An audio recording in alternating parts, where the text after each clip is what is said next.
کو وہ گھر جو کہ علامت تھی، جو جس طرح سے ہمارے ہاں پاکستان کے لیے محمد علی جناح قائد اعظم کی کوئی بھی چیز، کوئی بھی گھر، کوئی بھی یادگار ہمارے لیے ایک اہمیت کی حامل ہوگی، اسی طریقے سے وہ ایک اہمیت کی یادگار تھی، لیکن اس کو جلا کے بوسن کر دیا گیا۔ موضوع منتخب کرنے کا مقصد یہ ہے کہ تاریخ کو تھوڑا سا سٹریٹ کیا جائے، کیونکہ میں بڑی مضحکہ خیز چیزیں جو ہے سوشل میڈیا پہ دیکھ رہا ہوں، اور وہ چیزیں کچھ اس طرح کی ہیں ناظرین کہ بعض لوگ یہ کہتے ہیں کہ دیکھا نا یہ جو لوگ باتیں کرتے تھے شیخ مشیب کے حق میں اور یہ وہ، تو دیکھیں یہ اب کیا ہو گیا، یہ اب سارا پلٹ گیا۔ تو ناظرین بات یہ ہے کہ بیسیکلی بنگلہ دیش کے معاملات کے حوالے سے بھارت اپنی مرضی کی چیزیں نکال رہا ہے، پاکستان اپنی مرضی کی چیزیں نکال رہا ہے۔ پاکستان کے اندر کوئی بنگلہ دیشی فوج کے افسران بھی آئے، ان کی کوئی فوٹو سیشن تصویریں بھی ہوئیں۔ میں آپ کو بالکل ذمہ داری سے بتا رہا ہوں کہ یہ سارا تاثر پاکستان کے اندر بھی غلط دیا جا رہا ہے۔ بنگلہ دیش میں جو ہو رہا ہے اس کے اوپر بات کرتے ہیں۔ جو پاکستان میں تاثر دیا جا رہا ہے وہ اس لیے بالکل بے بنیاد اور غلط ہے کہ بنگلہ دیش کے لوگ، آپ دنیا میں کسی بھی جگہ پہ چلے جائیں، میں بڑے عرصے سے امریکہ میں مقیم ہوں، آپ کو جو آپ کہہ لیں کہ جو آپ کو نفرت یا ایک حقارت کا احساس کسی بھی بنگلہ دیشی کے ساتھ مل کے، مطلب بعض لوگ تھوڑے سے ریلیجس ہوتے ہیں، وہ تھوڑا سا ایک پوزیٹیو جسچر ضرور رکھ لیتے ہیں، لیکن یہ حقیقت ہے کہ ان کے دلوں میں وہ جو مظالم کی ایک داستان ہے جو ان کے بزرگوں نے ان کو سنائی ہے، جو کہ سچ پہ مبنی، وہ کبھی بھی کسی بھی صورت میں دور نہیں ہوئی، آپ کبھی بھی اس کو نہیں کر سکتے۔ لیکن تاریخ کے اندر بہت سارے محرکات ہوتے ہیں، بہت سارے واقعات، کسی ایک واقعے کی بنیاد کے اوپر آپ رائے سازی یا ایک اوپینین یا ایک اصول نہیں بنا سکتے۔ بنیادی طور پہ شیخ مجیب الرحمان نے خود بھی، اور ان کے بعد جب ان کی بیٹی کو اقتدار ملا تو اس نے بھی ظلم کی تمام انتہائیں پار کر دیں۔ انہوں نے بھی ٹارچر سیلز بنائے، خفیہ جیلیں بنائی، لوگوں کو مروایا، لوگوں کے اوپر ظلم کے وہ انتہا کی کہ آپ اندازہ نہیں کر سکتے۔ حالانکہ جب حسینہ واجد وزیر اعظم تھیں تو ان کے دور میں اکانومی نسبتاً بہتر ہوئی ماضی کے ادوار کی نسبت، لیکن اس کے باوجود جو ظلم ہوتا ہے، جو ستم ہوتا ہے، جو عوام کو دبانے کا سلسلہ ہوتا ہے، کوئی بھی ڈکٹیٹر، چاہے وہ پولیٹیکل ڈکٹیٹر ہو، چاہے وہ ملٹری ڈکٹیٹر ہو، جب وہ عوام کے اوپر ظلم اور ستم کرتا ہے تو اس کا ریئیکشن ضرور آتا ہے۔ جو اب ہم دیکھ رہے ہیں میں اس سے ایگری نہیں کرتا، میں وائلنس کا قائل نہیں ہوں، لیکن یہ ایک حقیقت ہے کہ بنگلہ دیش کے اندر ڈیموکریسی ایوالو ہو رہی ہے، اور ان واقعات کو ہمیں اسی تناظر میں دیکھنا ہے۔ بنگالی وہ بھی کبھی نہیں بھول سکتے جو ظلم ان کے ساتھ اور ان کی ایک پوری نسل کے ساتھ، اور خصوصاً ان کے مردوں، نوجوانوں اور ان کی خواتین کے ساتھ کیا گیا۔ اس کے اوپر بات کرنا، اس کے اوپر کوئی ڈیفرنٹ طرح کی اینگلنگ کرنا انتہائی گھٹیا پن ہو سکتا ہے، انتہائی بودا پن ہو سکتا ہے، اور تاریخ سے کو دھوکہ دینے کی کوشش اور جھوٹ بولنے کی کوشش ہو سکتی ہے۔ بنگال کے میں رہنے والے لوگ ہمیشہ سے زیادہ پولیٹیکلی اویئر تھے، چاہے وہ تحریک پاکستان کا دور ہو، چاہے وہ پاکستان بننے کے بعد کا دور ہو، چاہے وہ 71 کے آس پاس کے دن ہو، چاہے وہ 71 کے بعد کے دن ہو، چاہے وہ آج کے دن ہو۔ ان کو پتا ہے کیا بہتر ہے، کیا صحیح ہے اور کیا غلط ہے، لیکن جو وہ کر رہے ہیں اس میں مثال ہے دنیا بھر کے حکمرانوں کے لیے کہ الٹیمیٹلی عوام جو ہے وہ ظلم کے خلاف اٹھ کھڑی ہوتی ہے، اور ظلم کرنے والوں کو اسی طرح نشان عبرت بنایا جاتا ہے، ان کی نشانیوں کو اسی طرح نشان عبرت بنایا جاتا ہے جس طرح کہ بنگلہ دیش میں اب بنایا چلا جا رہا ہے۔ اس میں پاکستان کے فوجی ڈکٹیٹروں کے لیے جنہوں نے ظلم کی تمام انتہائیں پار کی، جنہوں نے عوام کے اوپر گولیاں چلائیں، جنہوں نے قتل کیے، جنہوں نے لوگوں کو گولیاں ماری، زخمی کیا، تشدد کیا، ٹارچر سیلوں میں رکھا، جس کی کوئی مثال نہیں ملتی، ان لوگوں کے لیے ایک بہت بڑا سبق ہے۔ ناظرین اپنے اگلے موضوع کی طرف چلتے ہیں، اور یہ موضوع ہے جناب صدر آصف علی زرداری چین کے دورے پر ہیں۔ جناب اسحاق ڈار جو کہ نائب وزیر اعظم ہے پاکستان کے، وہ بھی اس دورے کے اندر شامل ہیں۔ پاکستان کی فوج کے نمائندے جو وزیر داخلہ کے عہدے پر تعینات ہیں، محسن نقوی صاحب، وہ بھی جناب اس دورے میں شامل ہیں، اور اس کے مقاصد اور اس کی تفصیلات بہت جلد ہمارے سامنے آئیں گی، لیکن جو اب تک کی تفصیلات ہیں وہ یہی ہیں کہ چائنیز پاکستان کے اندر کسی بھی طرح کی ایکٹیویٹیز کے حوالے سے، کسی بھی طرح کے معاملات کے حوالے سے اپنی سیکیورٹی کو حوالے سے نالاں ہیں۔ یہ پاکستان کے سیکیورٹی آپریٹرز کی ایک بہت بڑی فیلئر ہے۔ میں بار بار ناظرین اس موضوع پہ بات کرتا ہوں، ہمارا کام ہی صحافیوں کا یہ ہوتا ہے کہ آپ جو بھی چیز دیکھ رہے ہیں ایوانے اقتدار کے اندر، اقتدار کے جو مراکز ہیں ان کے حوالے سے جو بھی چیز غلط ہو رہی ہے اس کو رپورٹ کیا جائے۔ بعض اوقات لوگ جو ہے وہ اس کو ایک خاص رنگ دینے کی کوشش کرتے ہیں، لیکن یہ ہے کہ جو سچ ہے وہ بولا جانا چاہیے، اور بار بار بولا جانا چاہیے۔ پاکستان کی موجودہ ملٹری قیادت، میں نام لوں گا army chief general Asim Munir, ان کی قیادت کے اندر جو بھی ایک ملٹری اسٹریٹجی تھی وہ مکمل طور پہ فیل ہوئی ہے۔ پاکستان ترین دہشت گردی کا شکار ہے۔ روزانہ کی بنیاد کے اوپر 40-50 لوگ جو ہیں وہ دہشت گردی کے حملوں میں، خیال کیجئے گا اس میں وہ فگر شامل نہیں ہے جو کہ لوگ کسی کرائم کے نتیجے میں، کسی دشمنی کے نتیجے میں، لڑائی کی وجہ سے یا کسی ایکسیڈنٹ میں مارے جاتے ہیں۔ اس کے اندر دہشت گردی سے ریلیٹڈ انسیڈنٹ شامل ہیں۔ اس طرح کی ایوریج بن جاتی ہے بعض اوقات کہ وہ 40-50 آپ کو لگتا ہے کہ روزانہ کی بنیاد پہ شاید مر رہے ہیں۔ روزانہ کی بنیاد کے اوپر جو ہے وہ ایک دو بڑے دہشت گردی کے حملے ہو رہے ہیں۔ سب سے اہم چیز کہ ہمارا دوست، ہمارا ہمسایہ چین، جس کی پاکستان کے اندر بہت سارے انٹرسٹ ہیں، ان کے اپنے انٹرسٹ ہیں، میں یہ نہیں کہتا کہ وہ کوئی بہت ہی زیادہ ہمارے ساتھ مخلص ہیں، ہمارے بھی انٹرسٹ ہیں، ان کے بھی انٹرسٹ ہیں، اور جب اس طرح کامن انٹرسٹ ہو، ملکوں کے درمیان کامن انٹرسٹ ہی ہوتے ہیں، تو آپ پوری طرح کوشش کرتے ہیں کہ آپ ان کو ہر طرح سے سیکیورٹی فراہم کریں، لیکن پاکستان کے اندر چائنیز کو اس طریقے سے سیکیورٹی فراہم نہیں کی جاتی۔ ناظرین، سمجھنے والے سمجھتے ہیں اس کی اصل وجہ بیسیکلی پاکستان کا امریکن بلاک کو، امریکن ہیجمنی کو، امریکہ کے ساتھ جو فوج کا اور ایک خاص تعلق ہے اس کو ختم نہ کرنا کی نیت شامل ہے۔ امریکہ کو پرائرٹی دینے کی سوچ شامل ہے پاکستانی آرمی جرنیلوں کی، ادروائز سیکیورٹی فراہم کی جا سکتی ہے۔ میں آپ کو صرف یہی چیز کہنا چاہ رہا تھا کہ بنیادی طور پہ جو ایک جھکاؤ ہے جی ایچ کیو کا پینٹاگون کی طرف، اور ایک جو ریلیشن شپ ہے لانگ ٹرم، اور جو صاف ظاہر ہے کہ ایک وفاداریوں کا سلسلہ ہوتا ہے، اس وجہ سے کبھی بھی یہ چائنا کو اس طرح سے پاکستان کے اندر کہتے جو مرضی رہیں، کبھی بھی یہ جو سویلین قیادت ہے، چاہے وہ نواز شریف ہوں، عمران خان ہوں، یا جس طرح آصف علی زرداری بولا کھل کے سی پیک کے منصوبے کے آغاز کے دنوں سے لے کے اب تک چائنا کے ساتھ دوستی اور چائنا کے ساتھ مل کر چلنے کی بات کرتے ہیں، یہ فوجی جرنیلوں کو کبھی بھی پسند نہیں آتی، اسی لیے چائنا کو سیکیورٹی تو خیر کبھی فراہم نہیں ہوگی۔ اسی موضوع کو آگے لے کے چلتے ہیں امریکہ کی طرف جھکاؤ کے حوالے سے۔ سینئر صحافی ہیں جناب اعزاز سید، اور انہوں نے جو ٹویٹ کیا ہے، میں پہلے وہ ایز اٹ از آپ کو پڑھ کے سنا دوں اور پھر ہم جو ہے وہ آگے بات کرتے ہیں۔ اعزاز سید لکھتے ہیں، Pakistan avoids, I quote Azaz Syed, his tweet, Pakistan avoids clearly rejecting the POTUS formula. POTUS Twitter account ہے امریکہ کے صدر کا، President of the United States, formula to take over Gaza. Foreign Office spokesman شفقت صاحب جو ہیں says Pakistan stand with Palestinian and want what they want. تو جب ان کو اصرار کیا گیا کہ جو قبضے کا اعلان کیا ہے صدر ٹرمپ نے، پوری دنیا بول اٹھی ہے، پوری مسلم دنیا بول اٹھی ہے، آپ کی ریاست بھی اسلام بیچتی ہے، اسلام کے نام پہ انتہا پسندی بیچتی ہے، میرے نبی کے نام پہ نفرتیں بیچتی ہے، تو آپ بھی کوئی دکھانے کے لیے کوئی بات کرتے ہیں، آپ کہتے ہیں غلط کہا ہے، تو انہوں نے کہا نہیں ہم یہ نہیں کریں گے۔ تو یہ وہی والی چیز ہے ناظرین کہ کبھی بھی جو امریکن ہیجمنی ہے، امریکن کے ساتھ جو تعلق ہے، امریکنز کے ساتھ جو لوائلٹی ہے پاک فوج کے لوگوں کی، وہ کبھی بھی اس کو پرائٹائز کرتے ہیں۔ میں کہنا یہ چاہ رہا ہوں، یہ صحیح ہے یہ غلط ہے، یہ آپ لوگوں کی اپنی سوچ ہے، میں اس کے اوپر کوئی کامنٹ نہیں کرتا، لیکن میں آپ کو ایک پولیٹیکل ایک فیکٹ جو ہے وہ رپورٹ کر رہا ہوں کہ یہ بنیادی طور پہ کہ میں منافقت کی طرف اشارہ کر رہا ہوں۔ میں غزہ کے اوپر بھی آپ کو کوئی بات نہیں کہتا کہ صحیح ہے یہ غلط ہے یہ کیا ہے، میں آپ کو صرف ایک فیکٹ کی طرف اشارہ کر رہا ہوں کہ آپ دیکھیں کہ یہ کس طریقے سے جب اسلام بیچتے ہیں، نفرتیں بیچتے ہیں، جب مذہبی انتہا پسندی پھیلاتے ہیں تاکہ ہم دہشت گرد پیدا کریں اور ملک کے اندر اپنے تنقید کرنے والوں کو نشانہ بنائیں، اور دنیا میں جہاں جہاں ہمارے مقاصد ہیں وہاں پہ دہشت گردی کر کے اپنے مقاصد حاصل کریں، تو یہ جب نفرتیں پھیلاتے ہیں تو یہ اسرائیل اور فلسطینیوں کی بڑی مثال دیتے ہیں، لیکن اپیرنٹلی لوگوں کے لیے، لیکن جو ملک کی پالیسی ہے وہ اسرائیل کے ساتھ ہے، وہ پرو اسرائیل ہے، وہ پرو امریکہ ہے۔ یہ منافقت ہے جس کی طرف میں آپ کی توجہ دلانا چاہ رہا تھا۔ صحافیوں کے کہنے کے باوجود وزارت خارجہ کے اسپوکس مین نے، جو کہ انڈر انسٹرکشن ہوتا ہے جی ایچ کیو کے، اس نے کنڈیمنیشن نہیں کی، کلیئرلی ریجیکٹ نہیں کیا صدر ٹرمپ کے غزہ کی سٹرپ کے اوپر قبضہ کر کے وہاں پہ اپنی کوئی سیاحتی بلڈنگ بنانے کا اور اس کو ایک پراپرٹی، ایک ریئل اسٹیٹ کے طور پہ یوز کرنے کا۔ تو یہ بہت ہی افسوسناک پہلو، ہمیشہ سے پاکستانی فوج کا اسرائیل کے ساتھ ایک خفیہ تعلق، ایک خفیہ لو افیئر رہا، اس کو مسلسل رپورٹ کرتے رہے، آئندہ بھی رپورٹ کرتے رہیں گے۔ ناظرین، اس سے پہلے کہ میں آپ کو پٹن کی جو کولیشن 38 کی جو لیٹسٹ رپورٹ ہے الیکشن کے حوالے سے وہ سناؤں، میں آپ کو ناظرین صرف ایک لمحہ آپ کا لوں گا، میں آپ کو ایک دردناک کہانی سنانا چاہتا ہوں، صرف 2 لمحے اس کو سنیے گا۔ 49 سال گزر گئے لیکن اسد کی جبری گمشدگی کا وہ منظر آج بھی میری یادوں میں تازہ ہے۔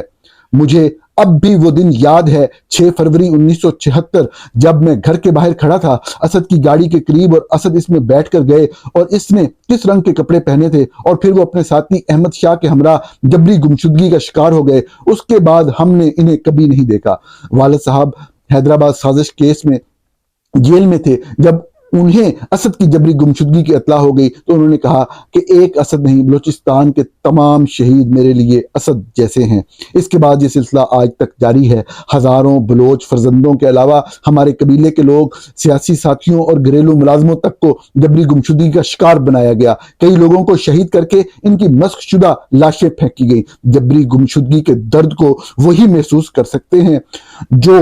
اس اذیت سے گزرے ہیں، اور آج بلوچ خواتین جس طریقے سے اپنے پیاروں کی بازیابی کے لیے سڑکوں پر سراپا احتجاج ہیں، میں ان ماؤں، بہنوں اور بیٹیوں کے دکھ اور کرب کو بخوبی محسوس کر سکتا ہوں۔ اینڈ انفورسڈ ڈس اپیرنسز، اور یہ جناب جوید مینگل صاحب کی ٹویٹر کے اوپر تحریر تھی۔ صرف یہ توجہ آپ کو دلوانی تھی ناظرین کہ ایک آدھ صدی سے زیادہ صرف مظالم کی تاریخ ہے،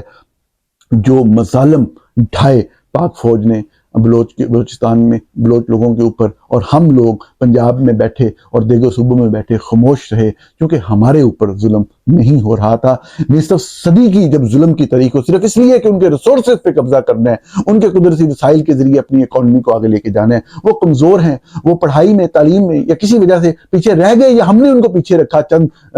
نوابوں کے ساتھ جو ہے وہ معاملہ طے کر کے۔ تو ظلم ایک آدھ دن کا ہو، ایک آدھا واقعہ ہو تو بات کو ختم کیا جا سکتا ہے۔ نصف صدی کے ظلم کے قصوں کو اس طرح سے نہیں لپیٹا جا سکتا جس طرح بعض لوگ، بعض کم عقل لوگ سمجھتے ہیں کہ لپیٹ لیا جائے گا۔ بلوچستان ایک نئی راہ، ایک نئی منزل کی طرف گامزن ہے۔ ہمیں اس چیز کو سمجھنا ہے، حقیقت کا ادراک کرنا ہے۔ ناظرین، آخری موضوع کی طرف چلتے ہیں۔ یہ جو پٹن ہے انہوں نے رپورٹ جاری کی ہے کہ 64 نئے ذرائع کا استعمال کیا گیا فروری 2018 کے الیکشن میں۔ کچھ حلقوں میں ووٹر ٹرن آؤٹ 100% سے بھی زیادہ تھا، یعنی کہ اس حلقے میں، اس پولنگ اسٹیشن پہ جتنے ووٹ پڑنے تھے اس سے زیادہ ووٹ پڑے۔ اسی طریقے سے پنجاب، کراچی میں رجحان زیادہ پایا گیا۔ الیکشن کمیشن میں سب سے زیادہ تھا کراچی کے اندر جو ہے وہ کراچی کی جماعت کوئی سیٹ نہیں جیت سکی، لیکن ساری ان کو دے دی گئی۔ ایک آدھی پیپل پارٹی کے سامنے آئی، اور اسی طرح پنجاب کے اندر جو پارٹی پنجاب کے اندر دعویٰ کرتی تھی وہ پنجاب سے کوئی نشست نہیں جیت سکی، لیکن ساری ان کو دے دی گئی، زیادہ تر مطلب ان کو دے دی گئی۔ تو اس میں جو ان کی فائنڈنگ ہیں اس میں کہا جا رہا ہے کہ الیکشن کمیشن ستمبر 2024 تک اپنی ویب سائٹ پر انتخابی نتائج کے فارم تبدیل کرتا رہا۔ ڈیجیٹل ڈاکومنٹری ایویڈنس مینٹین کیا ہے اس حوالے سے کہ ایک فارم چڑھایا ہے، وہ کہیں پہ اس میں کوئی تضاد آ رہا ہے تو اس کو وہ چینج کر رہے ہیں۔ کچھ حلقوں میں یہ ٹرن آؤٹ 100% سے بھی زیادہ تھا، جو ناممکن ہے۔ متعلقہ صوبائی حلقوں کے مشترکہ پولنگ اسٹیشنوں پر ٹرن آؤٹ اوسطاً 40% تھا۔ یہ رجحان پنجاب اور کراچی میں زیادہ پایا جاتا ہے۔ انتخابات میں بھی ہیرا پھیری، جبر اور دھاندلی کے 64 نئے ذرائع کا استعمال کیا گیا۔ ملک میں آمریت زور پکڑ رہی ہے۔ 8 فروری 2024 کے عام انتخابات کے 1 سال مکمل ہونے پر غیر سرکاری تنظیم کی رپورٹ جو ہے وہ جاری کی گئی ہے۔ یہ افسوسناک صورتحال ہے۔ 8 فروری قریب آ رہا ہے، اور اس دن پاکستان کی تاریخ میں، پاکستان کی انتخابی تاریخ میں، جو کہ ہمیشہ سے فوج کے کنٹرول میں رہی، اس میں ایک سب سے بڑا ڈاکہ مارا گیا، اور مکمل طور پہ عوامی رائے کو مسترد کرتے ہوئے اپنی مرضی کا ایک جو ہے وہ پپٹ سا سیٹ اپ لایا گیا، اور جو ملک کو تباہی کی طرف دھکیل رہا ہے۔ جب تک ہم عوامی رائے کو اہمیت نہیں دیں گے، ملک کے حالات بہتر نہیں ہوں گے۔ اس سے زیادہ جو پریسائز تبصرہ اس ساری سچویشن پہ نہیں کیا جا سکتا۔ ناظرین، پروگرام دیکھنے کا بہت شکریہ۔